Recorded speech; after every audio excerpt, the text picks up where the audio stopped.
क्या था? बताना था, बता दिया। और ये आपकी अबीदा यहाँ पर रहेगी? जुबान संभाल के बात कर मुश्ताक। अब ये तुम्हारी अम्मी है। मेरी एक ही अम्मी है और वही हमेशा रहेगी। गुस्सा तो हमें तब आया जब हमारी अम्मी बेहाल होकर गुजर गई 6 साल पहले। तो इस बात का बदला लिया तूने? बदला साहब, इतने सालों में हमारे अब्बू की हालत हंसने जैसी हो गई थी। अब क्या बदला लेते उससे? पर कत्ल तो हुआ है, तेरे अब्बू का भी और उनकी बेगम का भी। हमारी अपनी जिंदगी है। हमारे अब्बू की जिंदगी से हमारा कोई लेना देना नहीं था और ना ही हमारे अब्बू का हमारी जिंदगी से।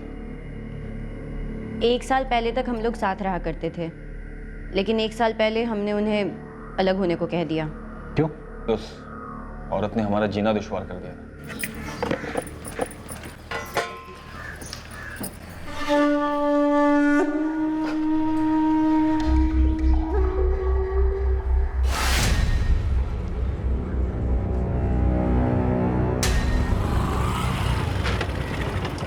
हाँ जी, हाँ जी, आप कल आ जाइए, मैं आपको जमीन दिखा देता हूँ, उसके बाद बैठ के बात कर लेंगे आराम से। हाँ हाँ।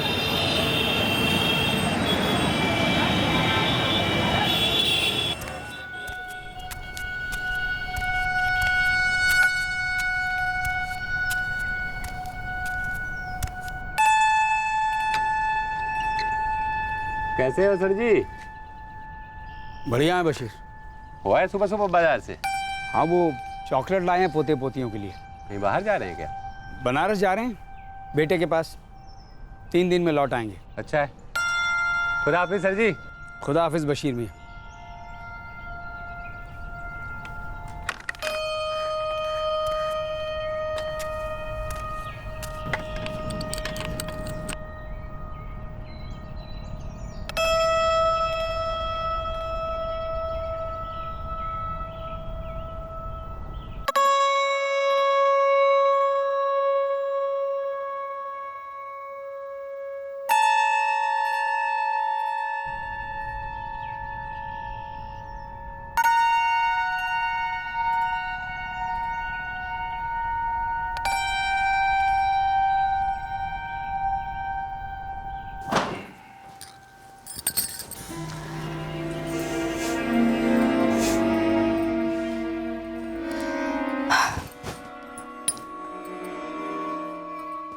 अच्छा, अब मैं चलती हूँ।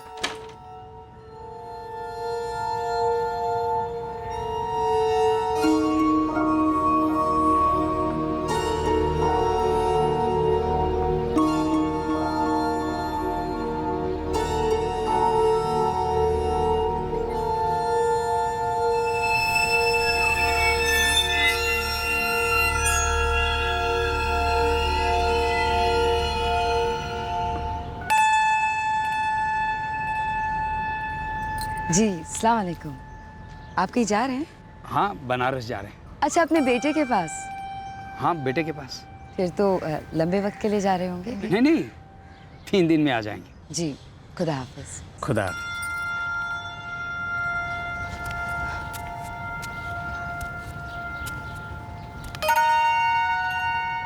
सुबह जब बशीर ने हमसे पूछा, हमने उसे बताया था कि हम 3 दिनों के लिए बनारस जा रहे हैं।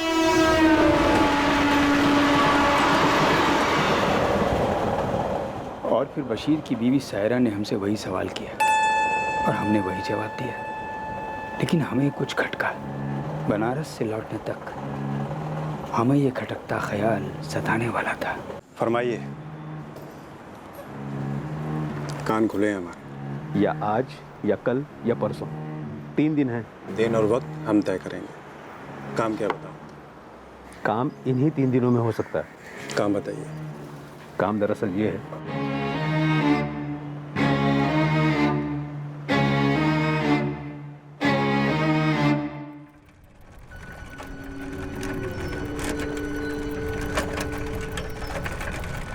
बनारस से 3 दिन बाद लौटते समय हमारी चिंता और बढ़ गई थी कि कुछ हुआ ना हो, कोई अनर्थ।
switched off.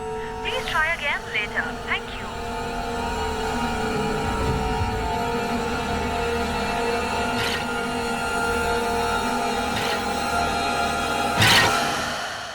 नहीं तो ना तो मैंने बशीर को कहीं जाते हुए देखा और ना ही उसकी जोरू सायरा को। क्यों, क्या बात हो गई दिनेश जी? जब से हम बनारस से आए हैं देख रहे हैं बशीर के घर पे ताला लगा है। तो मुनीर से काहे नहीं पूछ लेते, शायद उसको कुछ पता होगा। नहीं सर जी, हमने बशीर और सायरा को नहीं देखा, और वैसे भी कहीं जाते तो हमें काहे बताते। हाँ वो बात भी है, बस ऐसे ही पूछ रहे थे, हम भी नहीं थे ना यहाँ। घर पे ताला लगा है लेकिन बशीर की मोटरसाइकिल वहीं खड़ी है। हाँ तो 3-4 दिन हो गए। बशीर मियाँ की दुकान पर भी ताला लगा है, इस तरफ तो आए नहीं।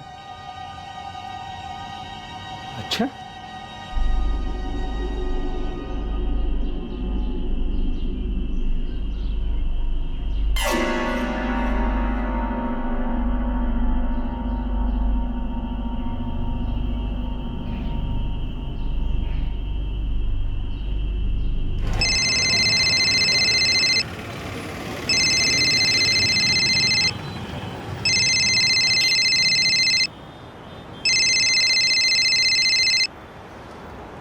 जी सलाम सर जी। मुश्ताक, तेरे अब्बू और अम्मी कहाँ गए हैं? सर जी वो सायरा, वो हमारी अम्मी नहीं है, हमारी अम्मी की सौतन है। और अब्बू हमें बता के तो कुछ काम करते हैं नहीं, और ना हमें दिलचस्पी है जानने में कि वो क्या करते हैं। मुश्ताक ऐसा है, वो दरवाजे पर ताला लगा है और वो तेरे अब्बू की मोटरसाइकिल बाहर खड़ी है और घर के अंदर से कुछ वो बदबू सी आ रही है। सर अब फिरोजाबाद की बदबू यहाँ आगरे में सूंघ कर कैसे बता दूँ? मुश्ताक हमें कुछ गड़बड़ लग रहा है। अब आप ही देख लो सर जी क्या करना है।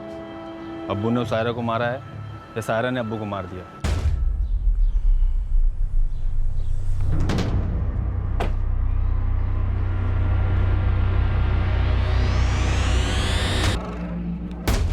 ये बशीर का अपना घर है? नहीं, किराए पे रहते हैं। मकान मालिक उस्मान कादरी है, हमने फ़ोन कर दिया उसे।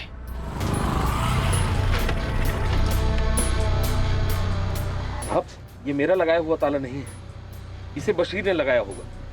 अब इसकी चाबी नहीं है मेरे पास।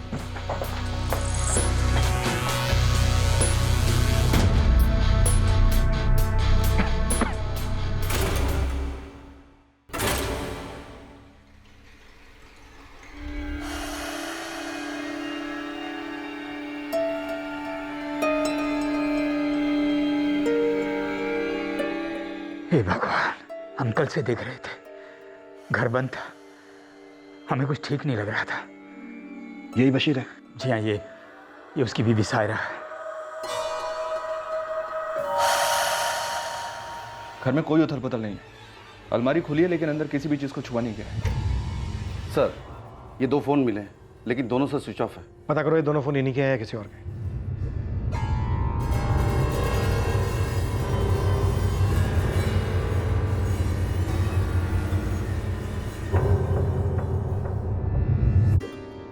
सर, ये जो सायरा है इसके बदन पर गहनों के निशान तो हैं, लेकिन गहने नहीं हैं।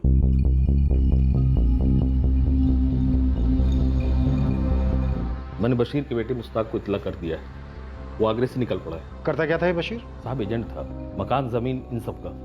सायरा? जहां तक मुझे पता है ये कहीं बाहर काम नहीं करती थी, घर संभालती थी।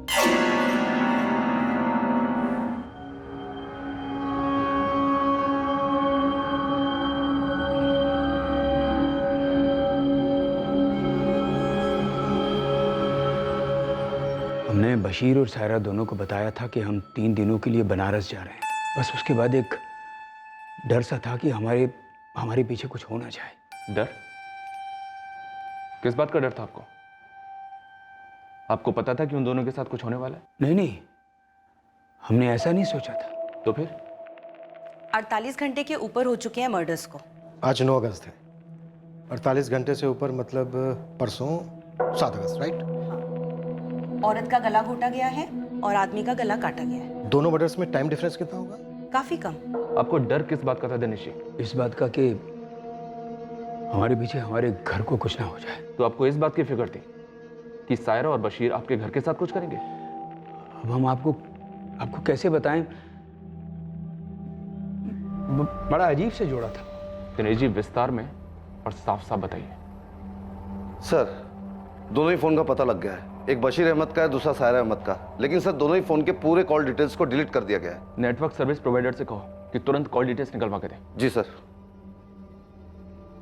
हाँ, तो आप कह रहे थे कि अजीब जोड़ा था। जी। कैसे?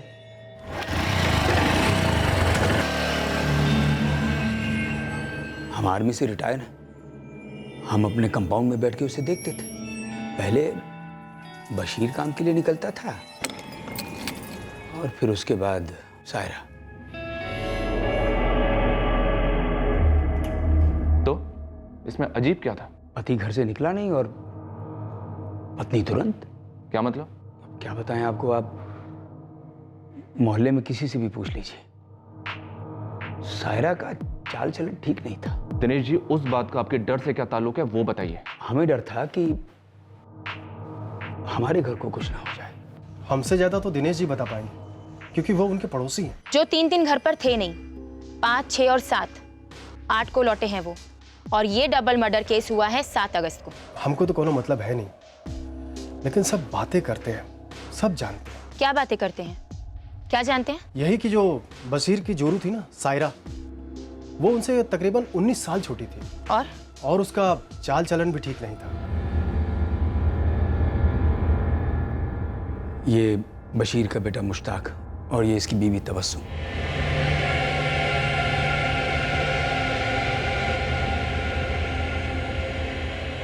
सायरा का गला घोटा गया और तुम्हारे अब्बू का गला काटा गया।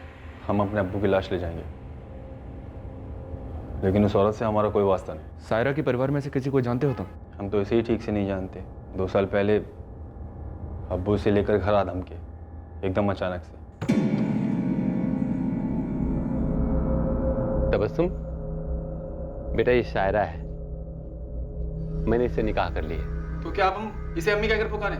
तुम्हारे अब्बू की बेगम तुम्हारी अम्मी हुई ना मुश्ताक। 2 साल पहले मैंने उसे अपना नहीं माना और अभी नहीं मानता। बहुत गुस्सा है तुम्हारे अंदर। गुस्सा तो मुझे तब आया था जब मैं 12 साल का था और मेरे अब्बू अचानक आदम की देख दी उस आबिदा के साथ। मैनूनिसा, मुश्ताक, ये आबिदा है, मेरी नई बेगम। अपने निकाह के पहले अम्मी से पूछा था अब्बू? पूछना क्या था, बताना था, बता दिया। और ये आपकी आबिदा यहाँ पर रहेगी? जुबान संभाल के बात कर मुश्ताक, अब ये तुम्हारी अम्मी है। मेरी एक ही अम्मी है और वही हमेशा रहेगी। गुस्सा तो हमें तब आया जब हमारी अम्मी बेहाल होकर गुजर गई 6 साल पहले। तो इस बात का बदला लिया तूने? बदला? सब इतने सालों में हमारे अब्बू की हालत हंसने जैसी हो गई थी। अब क्या बदला लेते उससे? पर कत्ल तो हुआ है, तेरे अब्बू का भी और उनकी बेगम का भी। हमारी अपनी जिंदगी है। हमारे अब्बू की जिंदगी से हमारा कोई लेना देना नहीं था और ना ही हमारे अब्बू का हमारी जिंदगी से। 1 साल पहले तक हम लोग साथ रहा करते थे, लेकिन 1 साल पहले हमने उन्हें अलग होने को कह दिया। क्यों? उस औरत ने हमारा जीना दुश्वार कर दिया।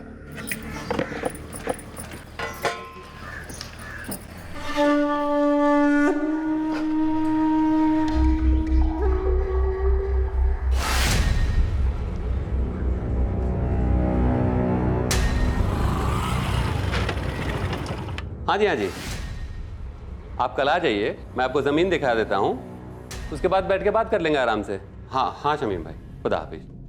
अब किस बात के लिए छाती पीटने आया है? छाती तो आपको पीटनी चाहिए अब्बू, शर्म के मारे। क्या बकवास कर रहा है? ये कैसी औरत को घर लेकर के आया? वो आपका घर बसाने के बजाय दूसरों के घरों में मुंह मार रही। जुबान को लगाम दे मुश्ताक। मेरी जबान को छोड़ो अब्बू। ये दुनिया ना अंधी है ना बहरी, और गूंगी तो बिल्कुल नहीं है। सब जगह थू थू हो रही है कि तेरे अब्बू की बीवी न जाने कितने लोगों की बिस्तर गर्म करती है। अच्छा, तो तूने मुझे किसी मर्द के साथ देखा? तू क्या कर रही थी वहाँ? तू किसके साथ थी वहाँ? ए सायरा, हर औरत तुम्हारे जैसे नहीं होती है। बीच में ना पड़, कह देती हूँ मैं तुझे। सायरा, तू थी खालिद के साथ? क्या आप भी? वाह वाह वाह, इस घर में ना पूरी शरीफों की टोली है, टोली। तो शरीफों के सरदार, आप भी कान खोल के सुन लीजिए। आपका ये जो नवाबजादा है ना, एक नंबरी ठरकी है, ठरकी। गंदी नजर रखता है मुझ पे ये। वाह, अब हम पे इल्जाम लगा रही है। क्यों? झूठ बोल रही हूँ मैं? उस दिन जब मैं नहा कर निकली थी, किसने हाथ पकड़ा था मेरा? किसने बदतमीजी की थी मेरे साथ? बोलो। ये झूठ बोल रही तबस्सुम। मैं झूठ बोल रही हूँ? झूठ तुम बोल रहे हो मुश्ताक। उस दिन मेरे पास आया और मुझसे बोलने लगा कि तबस्सुम और अब्बू बाहर गए हैं, यही सही मौका है। फिर इसने मेरा दुपट्टा खींचा, जैसे तैसे मैंने अपनी इज्जत बचाई और वहां से भाग निकली मैं। वरना न जाने आपका ये शरीफजादा क्या क्या करता मेरे साथ। और मुश्ताक, तू आता है मेरे पास इसका इल्जाम लेके? ये औरत कुछ भी बोल सकती है, कुछ भी कर सकती है। आज हम फैसला कर देते हैं अब्बू, निकल जाइए आप दोनों यहाँ से। ये घर मेरा है मुश्ताक। लेकिन चलाते हम हैं। हमारे गैराज की कमाई से रोटी और बोटी दोनों आती है यहाँ। हमें भी अब इस औरत की शक्ल नहीं देखनी। अगर ये यहाँ पर रहेगी तो मुश्ताक पर तो डोरे डालेगी ही, पूरे घर को कोठा बना के छोड़ देगी। अब दोनों के दोनों अभी निकल जाइए घर से। और याद रखिए, हम वो 12 साल के डरे हुए बच्चे नहीं है। नहीं निकले आप तो पहले आप लोगों का सामान बाहर फेंकेंगे और फिर आप दोनों को भी। उसी दिन निकल गए थे दोनों। आगरा छोड़ा और यहाँ फिरोजाबाद में आकर बस गए। अब वो रियल एस्टेट लाइन में थे, इसलिए उन्हें यहाँ सेटल होने में कोई दिक्कत नहीं हुई। लेकिन हमने उनसे सारे रिश्ते नाते तोड़ दिए थे। हमें ये सरदर्द और नहीं पालना था। और साहब, आप हम पे शक कर रहे हो। हम तो कहते हैं वो खड़ूस फौजी दिनेश है ना, आप उससे पूछो।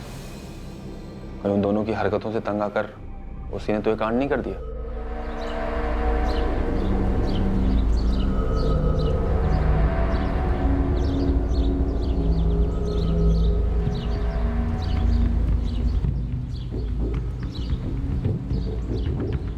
बशीर अहमद को दफनाया गया, सायरा को भी।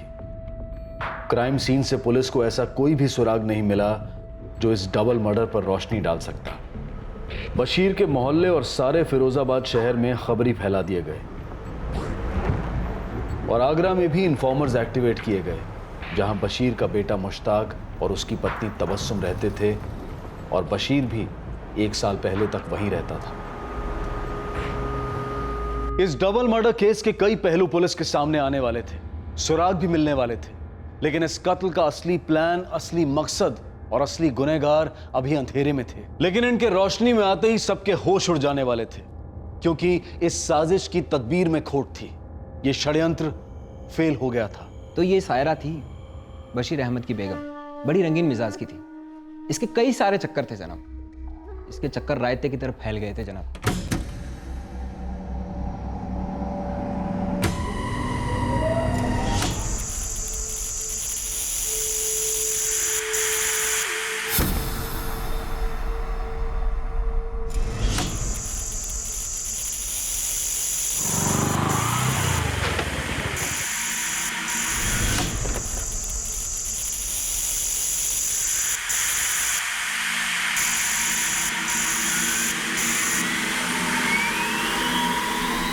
जनाब, बशीर सुबह स्टेट वाले काम से बाहर निकल जाते थे, पीछे सायरा शुरू हो जाती थी।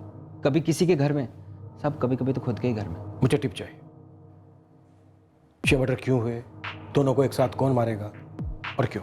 जनाब, मैं तो लगा हूँ, लेकिन किसी को कुछ ना कुछ खटका है जनाब। अब ये खटास पुरानी है नहीं है ये पकड़ में नहीं आ रहा है। पर एक बात है। बोलना। ये बशीर का जो लौंडा है, मुश्ताक, आगरा में काम करता है, उसको खंगालो। उसकी खटास तो सालों पुरानी है जनाब। साहब, 2 हफ्ते पहले बशीर अहमद अपने बेटे मुश्ताक से मिलने यहाँ आगरा आया था। बाप बेटे के बीच 36 का आंकड़ा था साहब, लेकिन खून का रिश्ता भी तो था ना।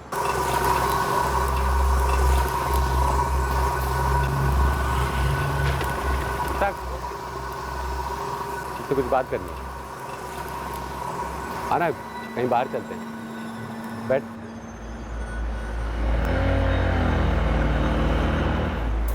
ये जो बशीर है ना, उसने मुश्ताक से पैसे लिए थे। कुछ कम रकम नहीं थे, पूरे 25,000 रुपये थे साहब। सर, सायरा और बशीर के कॉल रिकॉर्ड्स आ गए हैं। अपने मतलब का कुछ है? Yes sir. बशीर अहमद के ज़्यादातर कॉल्स उसके काम के रिलेटेड थे, लेकिन पिछले कुछ दिनों से एक नंबर पे बार बार बात हो रही थी। पता करने पे पता चला है कि वो नंबर किसी नदीम खान का है। क्या बैकग्राउंड है इस नदीम खान का? मैंने कॉल किया था तो बोल रहा था रिश्तेदार है। जी मैडम, मेरा चचेरा भाई था बशीर अहमद। बात क्या है? बार बार बात होती थी बशीर से। होती थी, मैं भी फिरोजाबाद में रहता हूँ। बात क्या है मैडम? अपने चचेरे भाई से बात करना कोई गुनाह है क्या? कोई गुनाह नहीं है। वैसे हमसे बात करना भी कोई गुनाह नहीं है। थाने आ जाओ। अभी 1 घंटे में आ जाएगा नदीम। रिकॉर्ड से कुछ और पता चला? यस सर, बशीर अहमद की 2 हफ्ते पहले मुश्ताक से 3 बार बात हुई थी। वैसे सर इसमें शक करने की कोई वजह नहीं है, पर सर एक फीलिंग आ रही है कि शायद कुछ है। मैंने मुश्ताक को बुलवा लिया है, ऑन द वे है।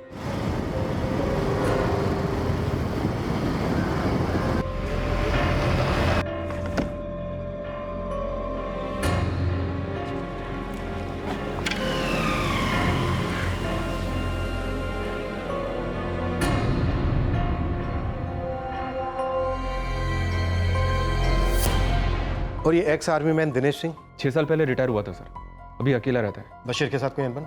ऐसा कोई वाकया सामने तो नहीं आया है, पर शायद सायरा की हरकतों से परेशान रहा करता था वो। और ये 3 दिन के लिए बनारस जाता है और तभी उसके पीछे एक कांड होता है। अजीब सा डर था उसे सर कि उसके घर को कुछ होगा, या तो चोरी होगी या फिर कुछ और होगा। अगर ये दोनों मर्डर्स तब हुए होते जब वो अपने घर पर था तो उसने जरूर नोटिस किया होता। या सर ये भी तो हो सकता है कि दिनेश खुद हो इन दोनों मर्डर्स के पीछे।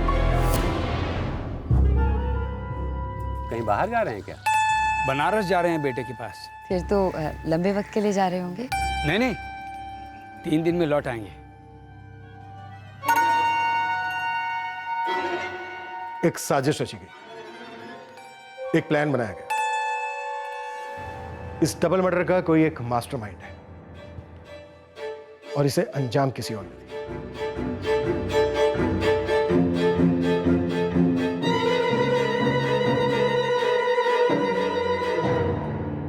25,000? हाँ, वही 25,000 जो तुमसे तुम्हारे अब्बू ने उधार लिए थे और तुमने उन्हें दिए थे। ना कहोगे तो बैंक से तुम्हारी पासबुक की कॉपी मंगवाएंगे। जरूरत नहीं साहब, दिए थे हमने अब्बू को 25,000, लेकिन उसका इस सब से क्या ताल्लुक? लेकिन तुम्हारी तो तुम्हारे अब्बू के साथ बनती नहीं है। लेकिन साहब थे तो हम बाप बेटे ही ना, उन्हें पैसे की ज़रूरत थी, हमारे पास थे, हमने दे दिए। और ये कोई पहली बार नहीं जब हमसे पैसा ले रहे थे, इकलौते थे हम उनके। जब जब उन्हें ज़रूरत पड़ी, जितना बन पड़ा हमने उन्हें पैसे दिए। तो इस बार कौन सी बड़ी ज़रूरत आन पड़ी? उन्होंने कहा उनका रियल एस्टेट का बिजनेस ठीक नहीं चल रहा है, घर चलाने के लिए पैसे चाहिए। आगरा में जो घर है जहाँ पे तुम अपनी बीवी के साथ रहते हो, वो तुम्हारे अब्बू के नाम पर है ना? हाँ साहब, उन्हीं के नाम पर। अब वो घर तुम्हारा हो गया। तुम्हारे अब्बू की मौत के बाद सायरा जिंदा होती तो वो घर सायरा के नाम पर जाता, लेकिन सायरा भी मारी गई। तुम्हारे रास्ते के दोनों कांटे हट गए।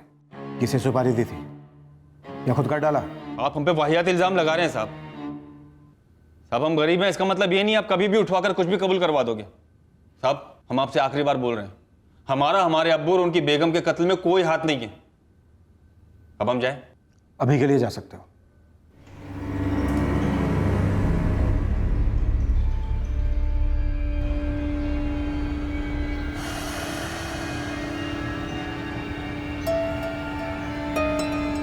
हाँ बोलो। सायरा के आशिकों की लिस्ट में तुम्हारा भी नाम शामिल है राशिद। अमा यार, क्यों मुझे इस मर्डर केस में घसीट रहे हो? मुझे क्या पागल कुत्ते ने काटा है जो मर्डर वर्डर करूंगा? हाँ, सोया था मैं सायरा के साथ, लेकिन दोनों की मर्जी से हुआ था सब कुछ। इस कांड से मेरा दूर दूर तक कोई लेना देना नहीं है। तो फिर किसका है? हाँ, सायरा ने कुछ तो इशारा किया होगा, कुछ तो कहा होगा तुमसे मर्डर के बारे में। हाँ। नहीं, अगर वो कुछ कहती थी तो अपने शौहर की हल्की सी बुराई करती थी। अच्छा, मैं चलती हूँ। रुक जाओ ना, थोड़ी देर में फिर मूड बनेगा। तुम्हारी माशुका होने के साथ साथ मैं किसी की बीवी भी हूँ, और मेरे शौहर आजकल कुछ ज्यादा ही चिड़चिड़ करने लगे हैं।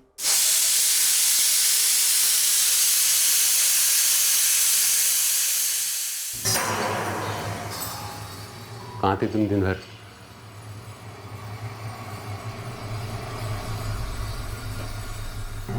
आप ऐसे क्यों पूछ रहे? सायरा, मुझे पता है कि तुम अभी जवान हो और मैं बूढ़ा हो चुका हूँ। मुझे ये भी पता है कि मुश्ताक ने जो बात कही थी वो सच है। आप भी मुझ पे इल्जाम लगा रहे हैं? इल्जाम लगाने का वक्त खत्म हो गया सायरा। अब मैं चश्मदीद गवाह हूँ तुम्हारे अयासी का। पिछले 1 हफ्ते से मैं तुम्हारा पीछा कर रहा हूँ। वो सारे दरवाजे मुझे पता है जहां से तुम निकली हो। वो सारे चेहरे मेरे आंखों के सामने हैं जिनके साथ तुम, अरे और तो और कुछ लोग तो यहां भी आने लगे हैं। खुल्लम खुल्ला धंधा शुरू कर दिया है तुमने। आप जैसा समझ, वैसा ही है। अपनी सफाई देने की कोई जरूरत नहीं है मुझे।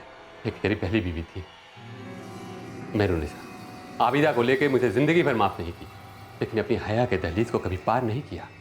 आबिदा को मुझसे नहीं जमी, वो मुझे छोड़ के चली गई, लेकिन कभी मेरा नाम गंदा नहीं किया उसने। अरे तुम हो। अब चाहते क्या है? अरे बंद करो ये अपनी घिनौनी हरकतें।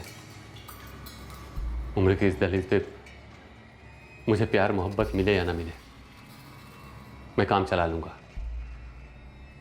लेकिन ये बेइज्जती और जिल्लत की जिंदगी में बर्दाश्त नहीं कर पाऊंगा। दिन रात नजर रखते हैं मुझ पर, अब रंगे हाथ पकड़े जाने का मुझे कोई शौक तो नहीं। फिर कब मिलोगे? मिलने की हम लाखों तदबीर कर सकते हैं, पर होगा तो वही जो तकदीर को मंजूर होगा। उसे डर था कि बशीर उसके साथ कुछ गलत कर देगा। उसके पड़ोस के फौजी को जानते हो? उस खड़ूस को कौन नहीं जानता है? खुद के लोग तो साथ रखते नहीं साले के, और सबके मामलों में नाक टांग सब बढ़ाता रहता है।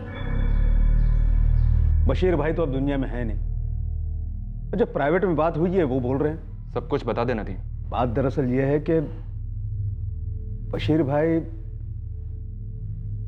सायरा को लेकर बेहद परेशान थे। इन दोनों से कौन इतना परेशान था नदीम कि जिसने इन दोनों को मार दिया या मरवा दिया? बशीर भाई के बारे में बोल सकते हैं, सायरा को तो हम ठीक से जानते तक नहीं। तुमने 7 अगस्त के दिन बशीर को फोन किया था, मर्डर के दिन। हाँ याद आया। वो दरअसल बशीर भाई का धंधा बहुत मंदा चल रहा था ना, तो हमने लोगों को बोल रखा था कि किसी को कुछ खरीदना वरीदना हो तो बोलो। उसी सिलसिले में फोन किए थे। एक पार्टी आई थी इसलिए। और उसी दिन बशीर और सायरा दोनों मारे जाते। अब साहब हमको सपना तो नहीं आया था ना कि वो दोनों मारे जाने वाले थे। तेरे और बशीर के बीच काफी बातें होती थी नदीम, तुझे कोई भनक तक नहीं थी इस बात की कि ऐसा होगा कभी? बिल्कुल नहीं थी। वो फोन पर बात करते थे और अपने अपने काम में लग जाते थे। अब उनकी निजी जिंदगी में क्या चल रहा है ये मैं कैसे बता सकता हूँ?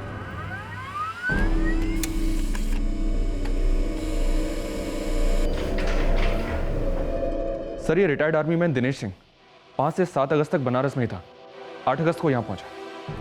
सर अगर हम इस आर्मी मैन को गुनहगार मान के चलते हैं तो इसने बनारस से ये दोनों कत्ल कैसे किए? मतलब उसने किराए के हत्यारे बुलाए होंगे, पर सर उसके कॉल रिकॉर्ड से ऐसा कुछ भी नहीं मिला। बहुत ही बारीकी के साथ प्लानिंग की गई है, इतनी बारीकी के साथ कि एक भी सुराग, एक भी सबूत मिलना हमारे लिए मुश्किल हो सकता है।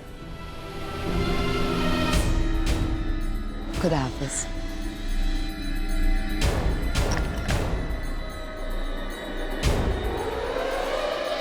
इस डबल मर्डर केस को सॉल्व करना आसान नहीं था।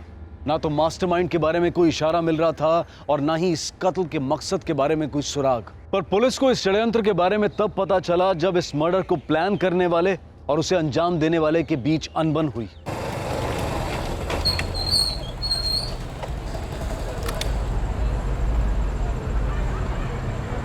बोल अली, कुछ काम की खबर?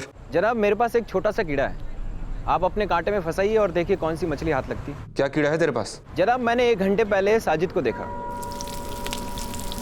एक ऑमलेट फ्राई और कर दे चाचा।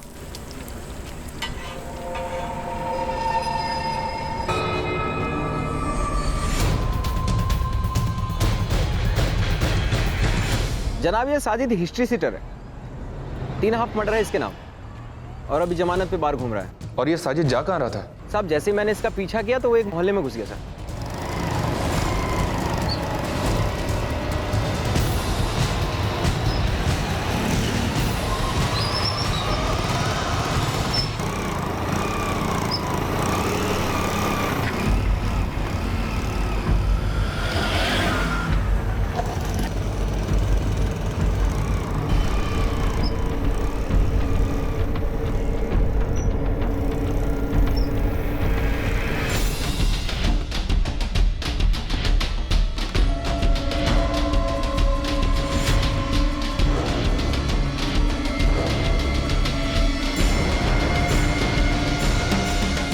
जनाब वो वहां पर चुपचाप खड़ा रहा, जैसे कोई जानवर घात लगा कर नहीं बैठता है वैसे ही। फिर क्या हुआ? मैंने सोचा इससे पहले ये कोई कांड करे मैं आपको फोन घुमा देता हूँ, लेकिन जनाब उतने में वहां पे कोई आ गया। कौन आया वहां?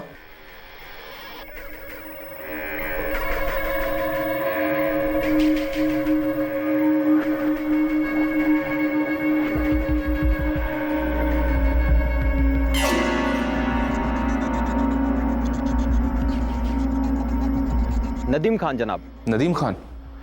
बशीर अहमद का चचेरा भाई? हाँ वही जनाब, उनके बीच कुछ पैसों को लेकर लड़ाई हो रही थी।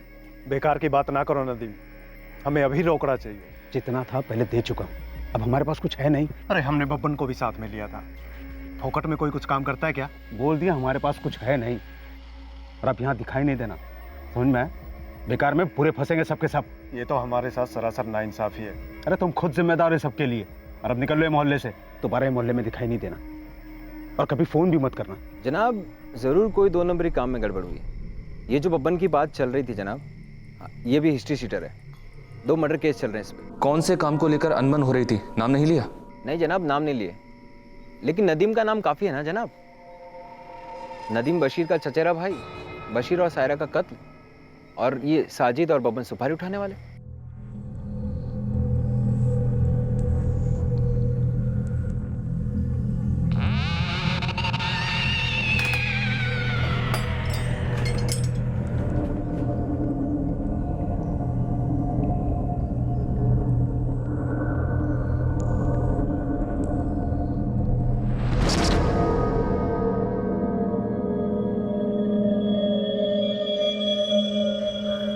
कितना है बेटा? 25,000 है। लेकिन मुझे तो 50 की ज़रूरत थी। नहीं अब्बू, अब्बू आप कहीं और काम क्यों नहीं ढूंढते? फिरोजाबाद से निकलिए। हाँ, ऐसा ही कुछ करना पड़ेगा। मुश्ताक, मैंने अपनी सारी ज़िंदगी आगरे में गुजारी है। काफ़ी लोग मुझे यहाँ जानते भी हैं। मैं सोच रहा था कि मुझे यहाँ कोई ना कोई ढंग का काम ज़रूर मिल जाएगा। इसलिए बेटा मैं ये कहना चाह रहा था कि थोड़े दिन के लिए सही, लेकिन मुझे अपने घर आने दे। आप अकेले आ सकते हैं, लेकिन वो औरत उस घर में नहीं लौट सकती। वैसे तो सही था मुश्ताक, सायरा मेरे हाथ से निकल गई, मैं उसे संभाल नहीं पाया। नहीं अब्बू, आप अपनी फितरत को संभाल नहीं पाए। अम्मी थी, हम थे, लेकिन आपको अपने परिवार की अहमियत कभी हुई ही नहीं।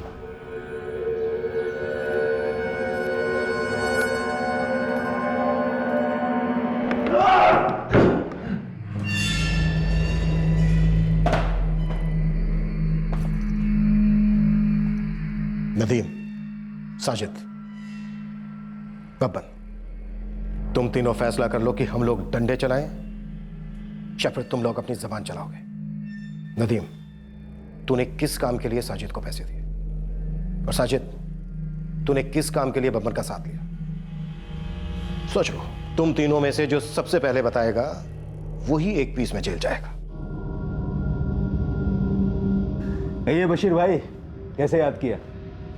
क्या तकलीफ? सायरा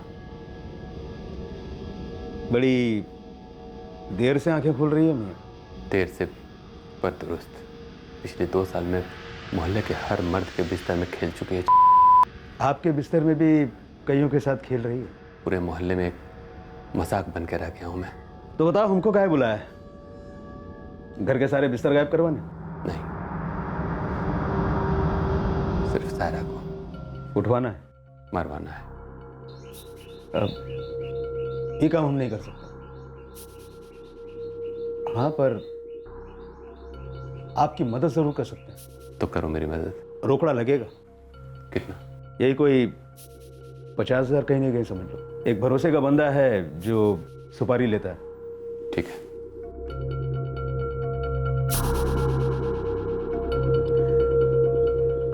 $50 तो नहीं लग रहे? 25 है। अभी इतना ही हो पाया है, कामकाज बहुत गड़बड़ चल रहा है। सोच लो बशीर भाई, आधे पैसों में आधा ही काम करेगा मेरा बंदा। उससे बोलो इसे पेशगी समझ ले, बाकी का पैसा काम आने के बाद दे दूंगा। ठीक है, कब करना है? बताता हूँ। कहीं बाहर जा रहे हैं क्या? बनारस जा रहे हैं बेटे के पास, 3 दिन में लौट आएंगे।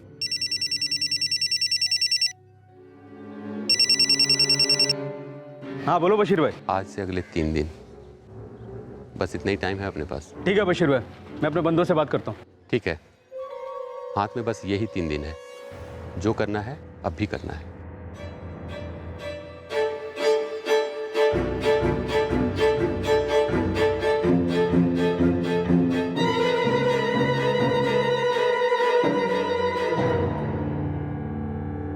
या आज या कल या परसों, 3 दिन है। दिन और वक्त मैं तय करूंगा।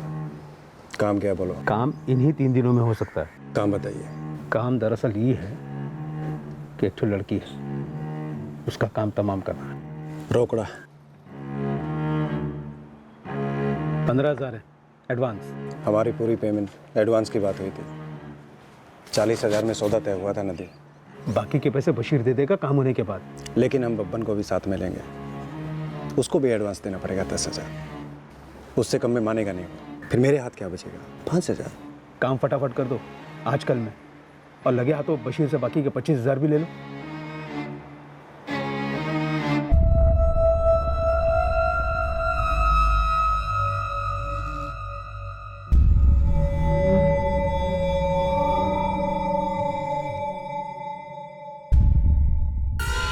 आनंद, कहाँ है तेरे बंदे? आपके घर के बाहर टेम्पो खड़ा है, 2 बंदे हैं उसमें।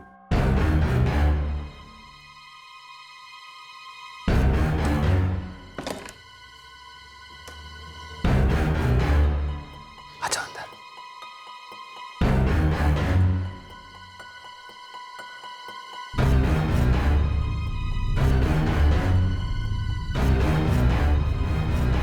खत्म कर दो इसे। ना, जरूरत नहीं है इसकी।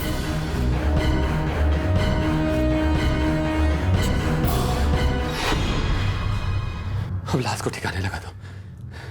किसी ऐसे जगह दफनाओ जहां कोई आता जाता ना हो। सब कुछ हो जाएगा, लेकिन पहले बाकी के 25,000। पहले लाश को ठिकाने लगाओ, पैसे मिल जाएंगे। पहले पैसे चाहिए। अरे यार बोल रहा हूं ना, कल या अधिक से अधिक परसों तक 25,000 तुम्हारे हाथ में होंगे। बात सुन, खैरात में ना मैं अपने बाप के लिए सुपारी ना उठाऊं। और नदीम ने कहा था काम पूरा होते ही पूरा पैसा मिलेगा, वो भी कैश। अरे यार पैसे नहीं है तो क्या करूं मैं? एक मिनट, ये लो, जो है सब लूट लो। ये कहने मैंने, जो चाहो ले लो, लेकिन लाश को ठिकाने लगा दो। अरे तुझे हम क्या दिखते हैं बे? 2 टके के किराएदार जिनसे तू मोल भाव करेगा? अबे हम हत्यारे हैं, अभी अभी तेरी बीवी को ताजा ताजा खत्म किए हैं। हमसे होशियारी करेगा? पैसे नहीं है तो मैं क्या करूं? तो भी ठीक है, लाश यहीं रहेगी, हम ठिकाने नहीं लगाएंगे। चल बब्बर। भाई लोग, अगर लाश को ठिकाने नहीं लगाए ना तो मैं पुलिस को बताऊंगा कि तुम दोनों चोरी करने के लिए मेरे घर में घुसे थे, मेरे बीवी के सारे गहने जेवर लूट लिए और इसका कत्ल भी कर दिए। अरे मैं बोल रहा हूं ना कि 2-1 दिन में पैसे दे दूंगा।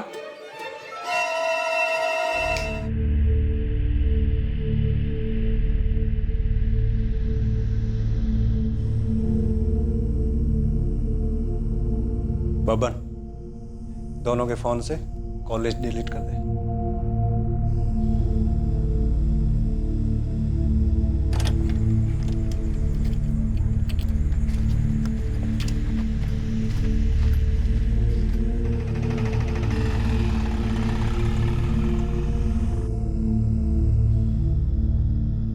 बशीर सायरा को मरवाना चाहता था और खुद भी मारा गया सायरा के साथ।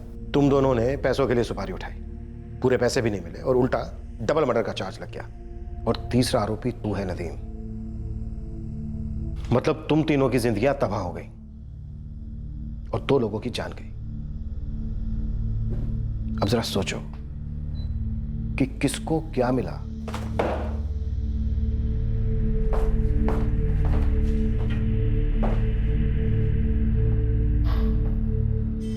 क्या बात है, आज जल्दी घर आ गए? फिरोजाबाद गए थे, अब्बू के कातिल पकड़े गए। किसने करवाया? खुद अब्बू ने।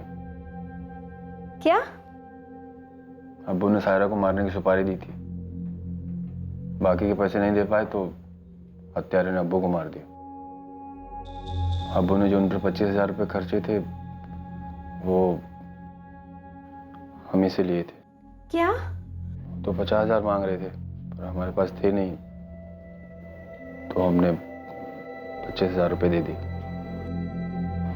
अब्बू ने कहा था घर खर्च के लिए पैसा चाहिए। अब आप कोई फिक्र ना करो। ये किराएदार बड़े ही शरीफ हैं। हमने आगे पीछे का सब पता कर लिया। अच्छी बात है, लेकिन सच कहें आजकल किसी पर भरोसा नहीं किया जा सकता। अब देखिए ना, हम सिर्फ 3 दिनों के लिए बनारस गए थे और हमें डर था कि हमारे घर में कोई चोरी होगी, डकैती होगी, कुछ होगा।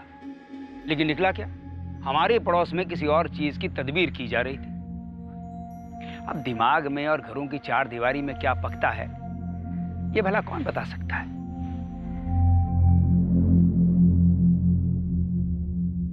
एक सिंगल मर्डर की प्लानिंग करने वाले मास्टरमाइंड की हत्यारों से अनबन के कारण यह केस डबल मर्डर का बन गया, क्योंकि मास्टरमाइंड खुद मारा गया था। इस केस में पुलिस को कोई भी डायरेक्ट लीड नहीं मिली थी, जिसकी वजह से इस केस को हल करना भी आसान नहीं था। तब तक सुरक्षित रहें, सतर्क रहकर एक अच्छे नागरिक का फर्ज अदा करें और देखते रहें क्राइम पेट्रोल सतर्क। सबक एक को सीख हम सबको। जय हिंद।